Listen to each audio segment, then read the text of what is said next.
Dan kita akan memantau bagaimana situasi ataupun juga temuan di Maros, Sulawesi Selatan bersama dengan jurnalis Kompas TV Gufron. Selamat pagi, Gufron, apakah sudah terhubung? Bisa gambarkan, laporkan kepada kami seperti apa update-nya di sana? Ya, selamat pagi Putri dan juga saudara, betul sekali.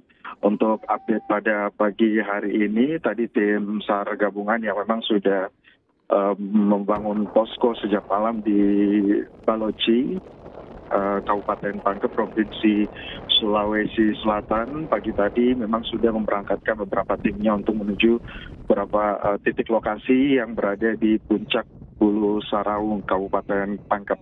Tim SAR gabungan mengkonfirmasi pukul 6:15 tadi memang sudah memberangkatkan tim AJU yang pertama untuk membawa drone dan juga peralatan komunikasi, karena memang peralatan komunikasi ini yang sangat dibutuhkan di saat medan yang tidak begitu mendukung seperti saat ini. Terus kemudian juga pada pukul 6:30 heli dari Lanut juga telah berangkat menuju titik lokasi, dan untuk penemuan badan pesawat pertama terkonfirmasi ini pada pukul 7:49 waktu Indonesia Tengah, dan itu mereka tim SAR gabungan ini menemukan serpihan jendela pesawat kecil. Kemudian pada beberapa radius kurang lebih tidak jauh dari penemuan pertama, serpihan kedua ditemukan oleh tim AJU yang menuju ke titik pesawat dan juga menemukan badan pesawat dan juga ekor pesawat yang berada posisinya kalau di puncak ini berada di lereng utara puncak Bulu Saraung. Kalaupun juga nanti ada akses proses jika nanti ada skenario evakuasi seperti itu, evakuasi rencananya akan tetap dilakukan di jalur pendakian gunung seperti biasa untuk proses evakuasi yang lebih aman. Putri. Oke, Gufron, jadi memang kalau dari informasi yang Anda terima saat ini sudah adakah misalnya berapa jumlahnya, kemudian itu bagian apa saja, kemudian apa hasil sementara yang bisa disampaikan soal temuan yang sudah ditemukan oleh petugas pagi hari ini, Bu Gufron? Baik, untuk bagian-bagian pesawat yang telah ditemukan ini ada bagian window, satu bagian jendela pesawat, terus kemudian juga temuan yang lebih besar ini ada badan dan juga ekor pesawat. Tentunya untuk proses selanjutnya adalah bagaimana untuk mengevakuasi badan pesawat ini untuk diselidiki lebih lanjut, dan juga tentunya pencarian lebih lanjut kepada korban yang terkonfirmasi berada dalam pesawat. Kurang lebih ada 10 penumpang yang hingga saat ini juga memang masih terus dilakukan proses pencarian.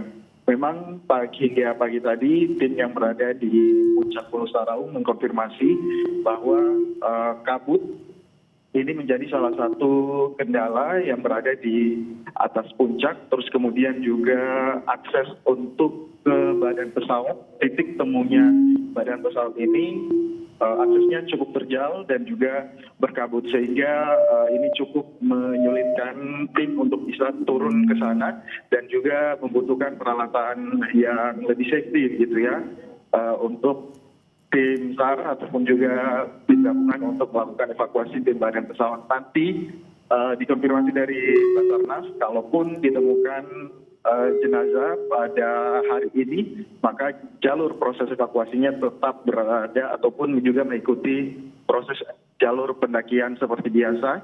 Walaupun memang ada jalur yang lebih cepat, namun dikhawatirkan jalur yang lebih cepat ini medannya sangat-sangat berbahaya, sehingga tim memutuskan untuk tetap mengevakuasi melalui jalur evakuasi ataupun juga jalur pendakian seperti biasa untuk tetap menjaga keamanan tim dan juga proses evakuasi itu. Oke, Gufron, dari titik penemuan tersebut, apakah memang area untuk pencariannya ini juga akan diperluas atau seperti apa, Gufron? Baik, untuk area akan diperluas karena memang jenazah hingga saat ini ataupun juga korban hingga saat ini belum ditemukan. Jadi memang titik fokusnya ini adalah menemukan titik jatuhnya pesawat dulu, terus kemudian mengevakuasi badan pesawat dan juga akan berkoordinasi lebih lanjut. Tim akan terus mencari radius yang lebih luas lagi untuk mencari jenazah. Karena selain dari tim yang ada, tim gabungan yang ada di Baloci, juga sudah ada tim yang berada di Cenderana, Kabupaten Maros, yang juga memang sejak semalam sudah membangun posko, dan berdasarkan briefing dari posko Leang-Leang, tim di Cenderana Maros juga ini sudah melakukan pergerakannya sejak pagi. Putri. Oke, Gufron, kalau dilihat kan ini memang tadi Anda juga sudah menyebutkan bahwa salah satu yang menjadi tantangan bagaimana cuaca di sana, ada kabut juga. Kemudian untuk pengerahan alutsistanya seperti apa, Gufron? Boleh diulang, Putri? Untuk pengerahan alat-alat untuk mencari, untuk membantu mencari, ini alat-alat evakuasinya di sana seperti apa, Gufron? Karena kalau dilihat kan memang ini salah satu tantangannya adalah adanya kabut di sana begitu. Baik, untuk proses alat evakuasi ini tentunya karena melalui jalur pendakian seperti biasa atau jalur pendakian reguler di Gunung Pulau Saraung, maka proses evakuasinya ini tentu melalui darat. Pasti alat-alat yang dibutuhkan ini juga cukup menantang, sehingga kami menunggu konfirmasi lebih lanjut lagi bagaimana untuk mengevakuasi badan pesawat dari puncak Pulau Saraung ini. Lebih lanjutnya lagi untuk berikutnya, ini apa yang akan dilakukan oleh tim SAR di sana, Gufron? Baik, tim SAR di sana akan terus melakukan pencarian badan pesawat yang lain, walaupun memang dari konfirmasi warga ini telah menemukan beberapa berkas-berkas ataupun juga kertas-kertas fotokopian identitas, namun ini difokuskan adalah mengevakuasi badan pesawat terlebih dahulu, sembari tim yang lain ini terus mencari ataupun juga memperluas radius dari titik lokasi jatuhnya pesawat untuk menemukan korban. Putri. Oke, Gufron, ini kan puingnya ditemukan di area tebing begitu ya. Nanti untuk evakuasinya sudah ada informasi soal itu? Seperti apa? Untuk evakuasi badan pesawat ini lebih teknisnya belum ada informasi lebih lanjut, karena memang tadi tim SAR mengatakan bahwa masih akan mencari serpihan ataupun juga badan pesawat yang lain, terutama kotak hitam, karena itu juga yang menjadi poin penting atau titik utama pencarian pada pagi hari ini, dan juga memperluas radius tadi seperti yang kami katakan untuk mencari korban-korban yang hingga saat ini belum ditemukan.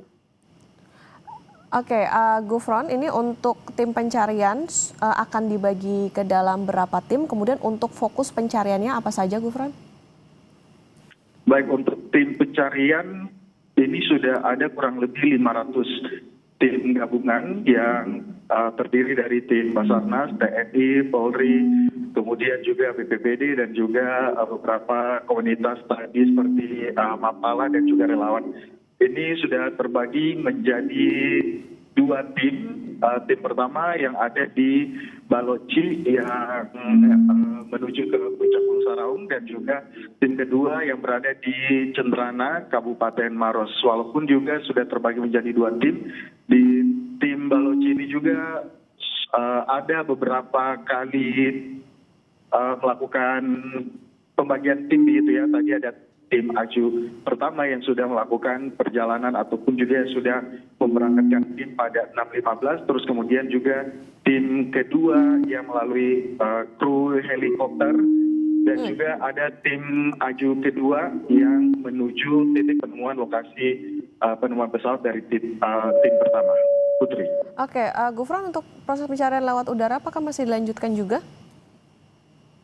Proses pencarian lewat udara tentu masih dilanjutkan, mengingat kemarin proses pencarian lewat udara sempat dihentikan karena memasuki sudah malam itu di wilayah Indonesia Tengah, dan juga sedikit hujan kemarin malam, sehingga memang diberhentikan dan juga dilanjutkan pada hari ini. Mengingat kondisi pada hari ini cukup cerah, sehingga proses pencarian melalui udara tentunya terus dilakukan. Oke, kalau untuk titiknya apakah di titik yang sama, Gufron, atau tadi diperluas lagi? Titiknya akan diperluas lagi. Pertama adalah mencari badan pesawat yang lainnya yang belum ditemukan.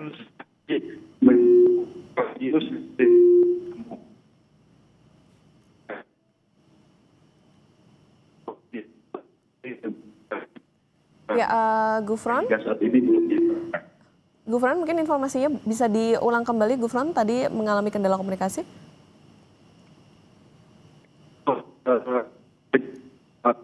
Ini pagi. Ya, Gufron.